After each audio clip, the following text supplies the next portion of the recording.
How's it going, everybody? My name's River, and I've decided it's time that I officially start making YouTube videos. You may or may not follow me on Instagram under the handle Stealth Guy. You can totally check it out if you want. That's probably how you found me today. If not, it's totally cool. Anyway, I figured let's just jump into it. So, today's video is going to be a bit of an introduction video. I'm going to touch on a few other topics, but it's basically just going to lay the groundwork for you guys to know what my basic thoughts are surrounding a lot of transgender topics. Hate to break the ice this way because it normally doesn't go this way in real life, but yes, I am trans. And yes, as I just mentioned, I normally don't start off introductions with just like, hey, I'm River and I'm trans. That literally literally makes me want to throw up. That is the first time I've ever said those words like that in my life, and it was as a joke for you all, so I hope you understand that. But yeah, in my day-to-day life, it really never comes up, honestly. I can't even say that it comes up like once a week or once a month. To be honest with you, it probably comes up 1 to 2 times a year, like naturally on its own in conversation.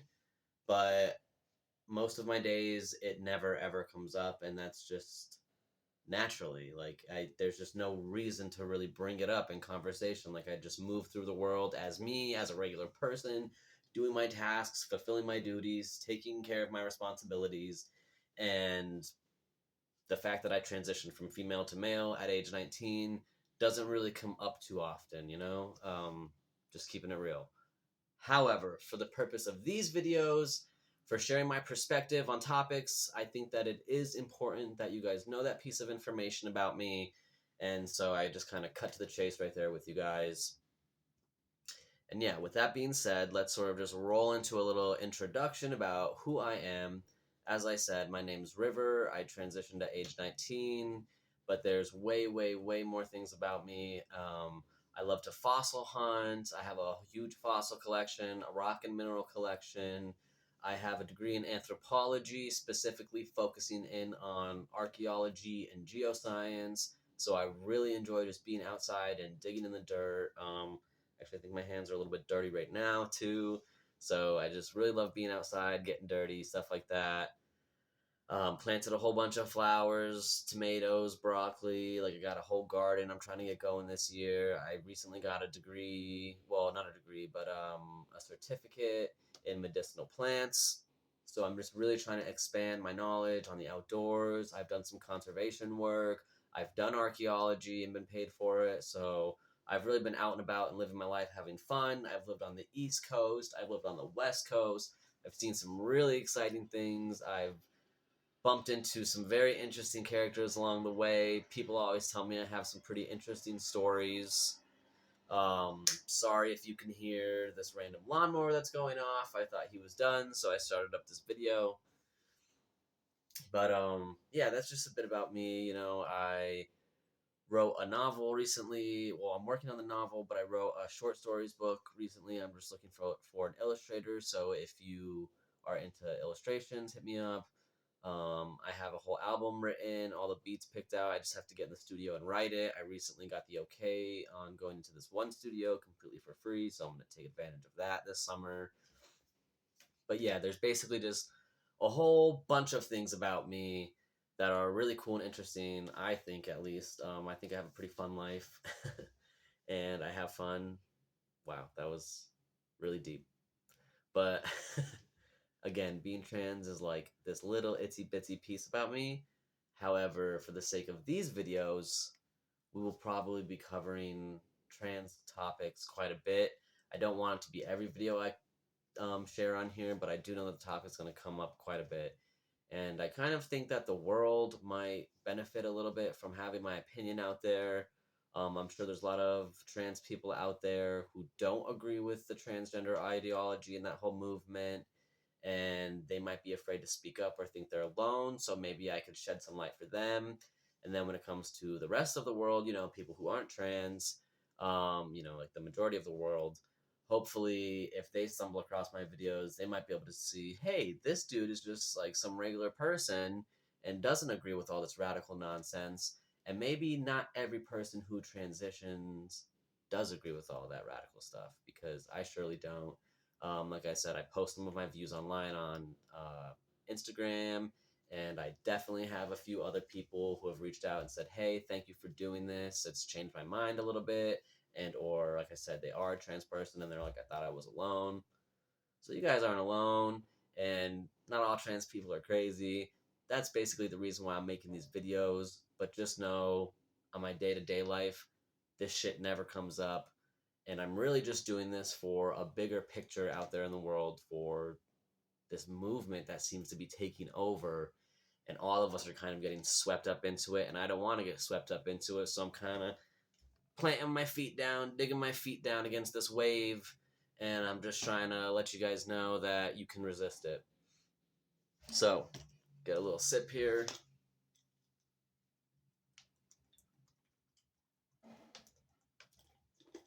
All right. Alrighty, so that was basically the introduction to who I am and why I'm going to be starting this channel. The second topic for this video, I wanted to cover how easy and or hard it was. Wow, this guy's really going hard on this fucking lawnmower right now. Really revving that thing up back there. Alrighty, so here we go. Part 2, topic 2 for this video is going to be how easy and or hard it was for me to get access to hormones. I feel like this topic is pretty important because I feel like a lot of people on the right are saying, hey, people, especially our youth, are getting access to these drugs and hormonal therapies and surgeries way, way too fast. They're getting fast-tracked on this road, and it's not right. We need a little bit of therapy in between them before they just get access to these drugs. And then you have people on the left, basically the people who are behind this trans ideology, who are saying, that's not the case. I wish it was that easy to get on hormones and to get access to these sorts of therapies and surgeries. And, you know, it's not as fast as you think it is. We actually have to jump through a whole bunch of hoops. Drum roll. All right, so the truth is, me, again, I'm only speaking for me, but this is how the experience was for me 9 years ago. I can only imagine how it's changed with all the people, all the advocates pushing for it, for everyone to have access to these cares. So, 9 years ago, well, let's pause. Before I even jump into how I got hormones, I would like to add a little disclaimer. When I turned 18, I went and sought out a therapist, a gender therapist. I saw him specifically around my gender dysphoria. That's what we were talking about. I saw him for a year. After seeing that therapist for a year and living in the male role for a year, I also had this guy evaluate me. Like, I didn't want to just go in there and tell the therapist how I was feeling or that I was a certain way. I went in there and I told him the experiences I was having, the thoughts I was thinking, and just, my thoughts as a child and different things like that. But I didn't go in there and say, hey, I'm transgender and I want access to hormones. I said, hey, I used to really want sideburns as a kid, and hey, I used to really want to take my shirt off and walk around topless like my dad and my brother when I was a kid, and I wanted to play football, and again, I really, really wanted facial hair, and, like maybe watching the Disney movies, I kind of pictured myself as Prince Charming rescuing the girl, like those sorts of things. And he would say, those are breadcrumbs leading up to this diagnosis. And he actually pulled off the shelf, the DSM, whatever it was at the time, the most updated version, and flipped it open to gender dysphoria and said, this is what I'm diagnosing you with. I'm telling you that you are suffering from gender dysphoria based off of all of your life experiences that you just told me. And so because of that, I do think that it's right that you explore these next options, which are what people normally do when they're suffering from gender dysphoria, which it was the hormone therapies. So after a year of seeing that therapist and living as a male, but without having access to any of the drugs, after a year of that, I decided it's time for me to start. I was going from a community college off to the university. I had seen this therapist for a year. This was the summer in between. I thought this was my time.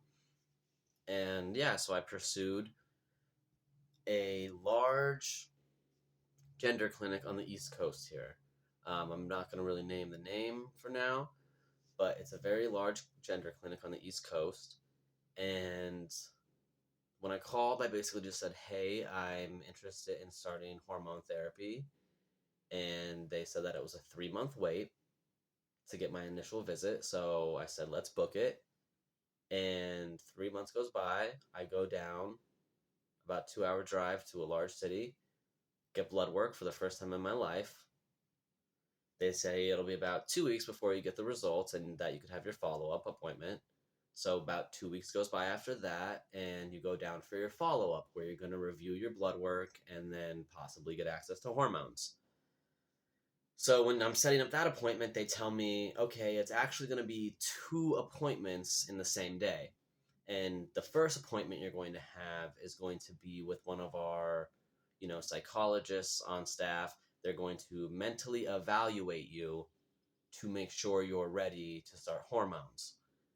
And, I had also asked about having a letter from my therapist. I had seen my therapist for a year, as I said, and I had gotten him to write me a letter of recommendation. And I had all of those documents ready and procured. And this giant gender clinic basically wasn't interested in them. Not that they disregarded them, but it was kind of just like, oh, okay, that's cool. Like, you don't need that. We're just going to have our person talk to you. That's all that really matters. And I was like, okay, I'll do whatever steps that your facility requires. But I just want to have my additional outside information prepared as well. So again, 3 months for the initial visit, get blood work taken. 2 weeks after that, you go back down for your follow-up. Now, my first appointment, the mental one, I walk in, the mental one, yeah, that's what my family calls me. But, yeah, so I go down, and again, this was 9 years ago, so I'm not going to be able to remember every single question that this lady asked me. But I do remember the whole experience was very vague. So vague, in fact, that at the end of it, I sort of had to clarify with her, like, am I good? Like, are we done here? Did I pass? Green light? Like, am I advancing? What's going on here, And she said, oh, honey, as far as I'm concerned, you were good before you walked in the door. Okay, that stood out to me then and stood with me in my memory for all these years. I've never forgotten that. In that moment, even though I was so excited to get access to hormones, I still remember thinking how freaking weird that felt. Because again, like I said, I'm the type of person who wants a third party to evaluate me. I want a medical professional to look at my case and my history and where I'm at today and to say, we believe that based on what you have told us and your past experiences, that the best choice for you is going to be to take these hormones because you are severely suffering from gender dysphoria. That's what I was looking for from a third party. I wanted to hear that. I wanted somebody to tell me that. I didn't want to just come to that conclusion on my own. You know what I mean? Not that I wanted to have to be suffering from this, but I was pretty sure that that's what I was going through. But I didn't want to just be the end all, be all, the one to call it. I wanted a professional to get involved. Hence why I had seen a therapist for a year before I even decided to seek hormone therapy. So now when I go to this giant gender clinic and the lady tells me, well, as far as I'm concerned, you were already good. before you walked through the door, before I ever asked you a question, before I even evaluated you. Granted, she probably thinks she's helping. She probably thinks she's helping all these people, you know? Now, in my case, it worked out where I did want access to these. I did get evaluated by other people, and in my case, it did work out. However, not everyone who walks into that clinic is going to be taking the steps I took. I can guarantee that. If it's not a requirement to have a year-long letter backing you up from your therapist to get these hormones, then I can guarantee you at least 50% of those people out there aren't going to do it. I did it because I wanted to make sure I was doing the right steps. I didn't want to rush. You know, you wait your whole life with these thoughts, and don't you think you could wait one more year to bounce these thoughts off of a professional to make sure you take the right professional steps? You know, just like you wouldn't get your hormones off the black market, I don't think that you should just rush and get them in general. I think that every single step along the way should be professional and not rushed. So I do believe everyone should see a therapist for a year. And I do believe that it was extremely concerning that this huge gender clinic was basically telling me I had the green light before I even had a question asked to me. Because imagine how many other young people are coming in there and getting the green light without really being evaluated. Do you think that lady is really listening to their responses and nitpicking the responses if she's saying people are already good before she even asks a question?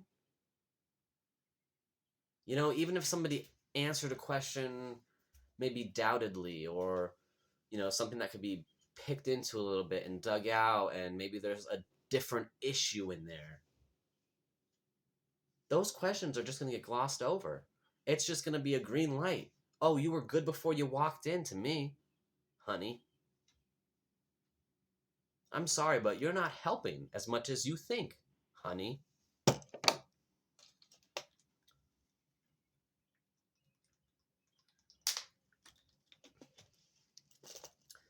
I hope this first video is going well. That's basically wrapping up the second topic here. I think that overall, I'd say it was pretty easy to get access to hormones. You know, that was the mental evaluation part of it, which I couldn't believe. And about 20 minutes after that appointment, you know, you get about a 20-minute break in between. Go put some quarters in your meter because this gender clinic doesn't even have a parking lot. You have to park on the street, and I've gotten ticketed down there before after making the 2-hour drive just to get a ticket on top of the doctor's fees and stuff I'm paying for. You know, it's lovely, lovely. Gotta love the big cities. I'm sure you might be able to hear the birds chirping in the background. I don't live in a big city. I have to travel about 2 hours away for my doctor's appointments when it comes to those, like the gender ones, and then my hormones actually get shipped from like out west. Anyway, so my first little round there, the mental evaluation, passed without even trying, basically.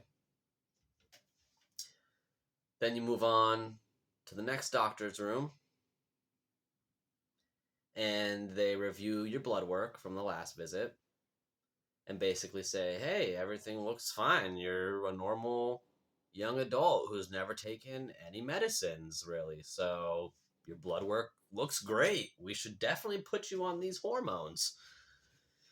And they do go over some other things with you. One thing I found very interesting when they were going through the informed consent, they do tell you that these surgeries are, well, not just the surgeries, but the hormones themselves, that treatment is largely experimental, and that because of that, they don't really know what is going to happen to the status of your fertility.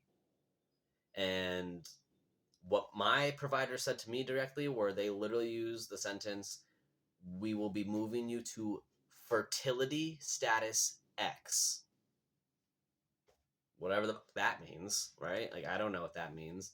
So I basically asked, like, what does that mean? And they said, well, it kind of means what we just said. It basically means we don't know if you're going to be fertile or infertile, whether you're on the hormones. We don't know if 20 years from now, if you stop taking the injections, if everything will just kick back on in there and you'll be able to have babies again, or, you know, you might stop these treatments 20 years from now and nothing will even turn back on and it won't work. Like, you know what I mean? Like, or you'll keep using these for the rest of your life and again, you'll be infertile. Like, basically, and even some people, like, you know what I'm saying? Like, even the doctors say, even if you're having sex, like, with people who can get you pregnant, like, there's still a chance you can get pregnant. Like, there's whole bunches of things. So, like, basically, fertility status X, it's a whole big question mark. They basically don't know what's going to happen with you or what the status of you is and your fertility. So that's definitely a lot of information to take in and process when you're 19. I definitely remember thinking I would love to have like my eggs frozen for future children. But I also remember thinking I've never had a surgery in my life, and I think it was like at least $500 to even start that process, and then to keep them frozen every year and stuff. So at the time, I'm like, I barely have enough money to get down to this appointment and afford this right now, let alone having a surgery and keeping some eggs on ice for however, like forever or whatever, 10 years, some shit. So yeah, I just checked the box and signed the paper and said, yeah, move me to fertility status X because I don't have nearly as much money or like life experience to have my eggs frozen at this point right now. You know what I mean? So I'll just take the testosterone, you know? Again, these are the choices I've made. I'm not having any regrets. I'm just sharing my story with you all to see how easy it was to get access to the hormones and what information is being exchanged to a certain degree. Like, what do the doctors actually know? And basically, what I found out is that they don't know a lot of stuff, but they know that they don't know. And so they have to tell you that. And that's basically what your informed consent paper is the doctors telling you, we know, we don't know what might happen, but you're probably going to get masculine and not be able to have babies. So I signed it. Anyway, I'm sure some people might judge me for what I'm saying. That's totally fine. You're welcome to live your life. I'm out here living mine. Again, I'm not out in the world spewing this ideology on a day-to-day. I'm very private when it comes to this aspect of my life. I really am just so much more involved in other things that this hardly ever comes up. Like, the only time this comes up for me really is when I have my yearly doctor's appointment. That's basically it. Or Blair White makes a video, or Buck Angel makes a video, and I'm trying to watch one of those, and they'll cover some trans topics, and then I'm sitting here thinking, like, yeah, the world's getting pretty fucked, isn't it? Like, maybe I should start making some videos too, because I think we need a wave of better opinions out there, especially when it comes to this whole trans movement. You know, not everyone who transitions needs to have the same radical ideology. So I'm just going to be, another person out there standing up and getting my voice out there as well. I hope that a bunch of you just stand up out there and get your voice out there. This isn't for money. I don't consider myself like a content creator or anything like that. I just want to get my voice out there, my opinion. Maybe it'll help the world a little bit. Oh, let's see here. I was going to dive into a third topic. I was going to dive into why I don't agree with puberty blockers for transgender children. I'm sure there are some kids out there suffering from gender dysphoria. Um, but I still don't think those children should get access to gender affirming drugs or puberty blockers or anything like that. Just like I think, when you're a kid and you learn that alcohol can make you goofy, can make you funny, and, maybe make you something happen that you don't know, like something outside of your realm that you want to experience. Um, you find that out as a kid, and all of a sudden, maybe you will try to sneak a little sip of your parents' drink when they leave it on the table, just to see what it is they're experiencing. Um, that doesn't make it right. Children shouldn't be drinking alcohol.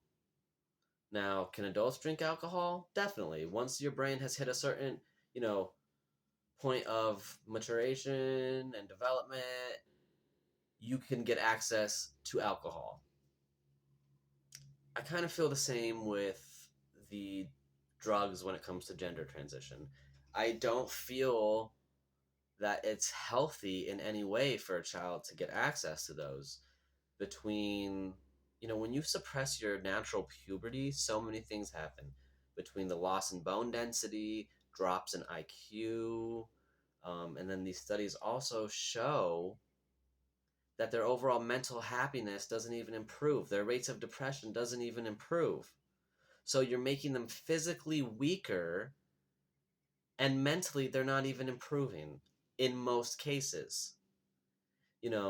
Add that with the fact that your brain develops so much during your natural puberty. You are taking away so much from these children when you take away their ability to go through their natural puberty.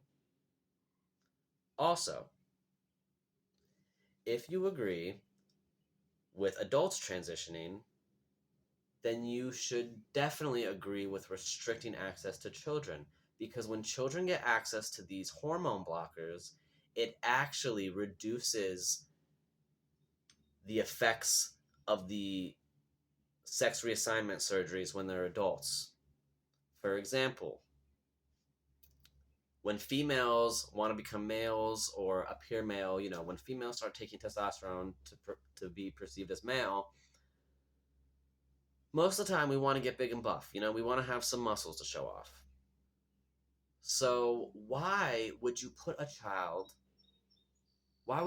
female on puberty blockers when it's going to reduce their bone density? Don't you want big, strong bones to carry your big, strong muscles? I would think so, right? And now for males that want to become females and have their penis turned into a vagina, it all depends on the amount of penile tissue. That's how deep the vagina will be. However long, invert it, that's how deep. So if you put a little boy on puberty blockers and stops their body from naturally developing, i.e. their balls dropping and their dick growing, there's going to be nothing to work with when they are an adult. They're not going to have the penile tissue to turn into a vagina as an adult, okay?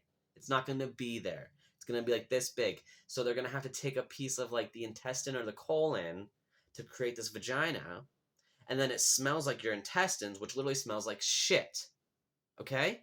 I'm not trying to be mean here. I'm trying to be honest. If you want adults who are suffering from gender dysphoria to have successful sex reassignment surgeries as adults, then they deserve to go through their natural puberty, to develop their bones, to develop all their sexual organs, to develop their brain, and then go through a year of therapy to make sure it's the right decision, and then get access to these drugs, and then start to change your body, and then build your muscle on top of your strong bone, and then go get the surgeries you want and have the tissue to change one thing into the other thing, instead of having to pull from organs inside your body that smell like shit. These are some of the many reasons why I am against children transitioning. on the puberty drugs. On them puberty drugs. There was also a really good statement that I just wanted to pull up really quick here from Sweden's National Board of Health and Welfare. Let's see here. If you don't know, Sweden used to be a big advocate for puberty blockers, and they recently largely retracted that and restricted the access to which children suffering from gender dysphoria can actually get puberty blockers and cross-sex hormones. They basically limit it to only children who are in clinical trials, meaning they don't want this medicine to be up for the general public to access, which I totally agree with. And what they are following is the Dutch protocol, which again, the Dutch were largely pushing these surgeries, pushing these interventions and drugs on children. And now that they've actually had the time to do some studies over the past few years, and this study was updated February 2022, and it says that there will be one more update coming out as well. So be on the lookout for that. It's an ongoing study here that they're putting out. Well, their guidelines are formulated upon upcoming studies. You know, they don't just have one rigid guideline. As more studies come out, they're willing to change their guidelines. That's why they were so liberal in their policy before. And now that studies come out showing, hey, children are actually getting older and detransitioning larger than we thought. And maybe a large part of that is because we're not fielding for different mental health comorbidities that might be going on. Different mental health issues that might be going on, you know, before just pushing them through. Also, this report differentiates between just claiming a transgender identity and also suffering from gender dysphoria and having distress over it. So this report says, you know, Sweden is basically saying it's not enough to just claim a transgender ideology and then seek hormone blockers or hormone therapy. We need to see signs of actual distress and diagnosis of gender dysphoria if you want access to these things. It also differentiates and says that no minors who are identifying as non-binary will have access to these, which I largely support and get behind, because non-binary is completely different from a transsexual, transgender, somebody who is literally going from point A to point B. I'm over here and I want to be over here, you know, and I'm gonna do it all the way. I'm going for it, or as much as I can at least. Versus someone who's saying, I'm not this, I'm not that, I'm neither. I cannot relate to those people who say, I'm not this, I'm not that, I'm neither. But I can relate to people who say, I'm over here, but I want to be over there extremely fucking bad, and I will do what it takes to get over there as much as possible. Now, back to the minors and the youth and Sweden's stance on this, and just a very good quote that came from this update on their guidelines. Basically, a quote that encompasses the way I truly feel on the whole topic. I don't have my glasses on right now, so I will have to pull it a little close to my face.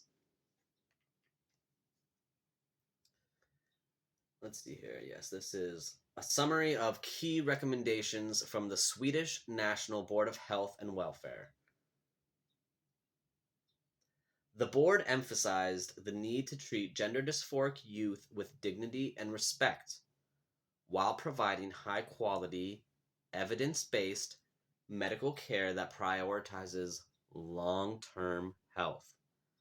The board also emphasized that identity formation in youth is an evolving process and that the experience of natural puberty is a vital step in the development of the overall identity as well as gender identity. This next sentence really gets it. In light of the above limitations in the evidence base, the ongoing identity formation in youth, and in view of the fact that gender transition has pervasive and lifelong consequences, the board has concluded that at present, the risks of hormonal interventions for dysphoric youth outweigh the potential benefits. Couldn't have said it better myself. I completely agree. When the left hears policies and guidelines like this, they will claim it is an attack on transgender people, on transgender healthcare, and our rights. I do not see it as so. I see it not as an I see it not as an attack on transgender people, but as a safeguard for all people suffering from gender dysphoria. Let me break that down for you. Not every person with gender dysphoria has it so bad that they want to transition. A lot of people may be experiencing gender dysphoria. For example, a lot of children who are experiencing gender dysphoria will go through their natural puberty and then will no longer experience gender dysphoria. There's about an 84% desistance rate on going through your natural puberty and then no longer feeling those feelings of gender dysphoria, which is amazing. We just stopped a whole bunch of people from having to take drugs for the rest of their life. Round of applause.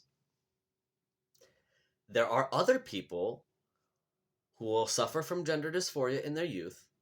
They will go through their natural puberty, and they will still have some remnants of gender dysphoria. It won't be so bad. It won't be this burning, intense feeling in them that makes them feel the need to transition to the opposite side. But they will have some gender incongruence in their expression still. For example, a lot of butch lesbians. They want that masculine haircut. They'll go to the barber shop. They'll wear all men's clothing. You know what I'm saying? They want that masculine role. Some of them are even packing. And that's totally fine. And that's not to say, I just want this to be very clear, I am not saying that every butch lesbian is suffering from gender dysphoria.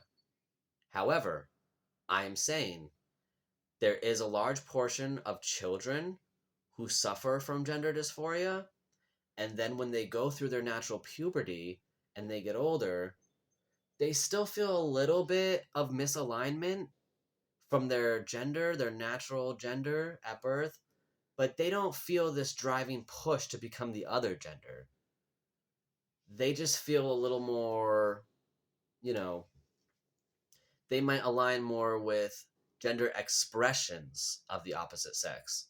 Like I said, wanting the masculine haircuts, wearing the masculine clothes, taking the masculine role in a relationship, but knowing they're not a man and not even wanting to go there, not even wanting to identify that way or be seen as that way. And again, I'm not saying every butch lesbian is suffering from gender dysphoria. I'm just saying a handful of those children who suffer from gender dysphoria and then grow out of it, but don't completely grow out of it and are still suffering a little bit from it, they might be experiencing it and it comes out in that way. Then you really will have a small handful of kids who had gender dysphoria, went through their natural puberty, hit 18, 19, and are saying, hey, I'm still not feeling right. And I waited. I think I'm going to seek a therapist and possibly hormones after that. That is the proper way of doing things. In my eyes, and in a lot of these professional eyes, it seems. And I feel like as time goes on, more and more people will come to realize that. And since there is such an array of people with different emotions and feelings, for example, gender dysphoria, how I just explained, that not every single person suffering from gender dysphoria is going to necessarily want to transition. And because of that, it is very important that we have these safeguards and guidelines in place so that when people do come to a professional and say, I think I might be suffering from gender dysphoria, we can properly evaluate their situation and their scenario and say whether or not it is proper for them to advance with hormones or whether it is something that has been controlled over time and has actually dwindled down over time and has evolved to express itself in more of an incongruence, or, almost more of like screw gender norms, screw gender stereotypes way, instead of saying, hey, I want to be the other gender. Because a lot of people who transition, we actually do like most gender roles and gender stereotypes. I don't want to be doing the dishes. I want to be outside mowing the lawn and doing the yard work and getting all sweaty. Okay? And yeah, I just think that it's very important that we are open to having people being evaluated by professionals and not just fast tracking every single person down this medicalized journey that's oftentimes for life. That's why it's so serious. This isn't just a one and done. Once you start this, you're most likely going to be doing this for life. So it's very, very important that we take all the other steps leading up to that lifelong decision. These are my thoughts. This was my first video. I'm putting this out there. Feel free to leave some comments, some constructive criticism, whatever you thought. Definitely know I stumbled a little bit. I don't have a script or anything. I'm kind of just going off the dome here. There was one quote I read off my laptop, but other than that, it's just been closed up the whole time. I don't even have my glasses on, so I can't fully see everything, and just hoping that I got all the right shots and it came together in a semi-professional way for you to absorb. Let me know what your thoughts are. I've got some thoughts for my next video. I'm thinking maybe trans athletes, the science behind transgender people and hormone therapy in sports, and, maybe a little bit of something else that might have to do with that as well. Thanks for listening, y'all, and check back with me. Let me know what you think. Also, like I said, you can follow me on my Instagram, Stealth Guy. See ya.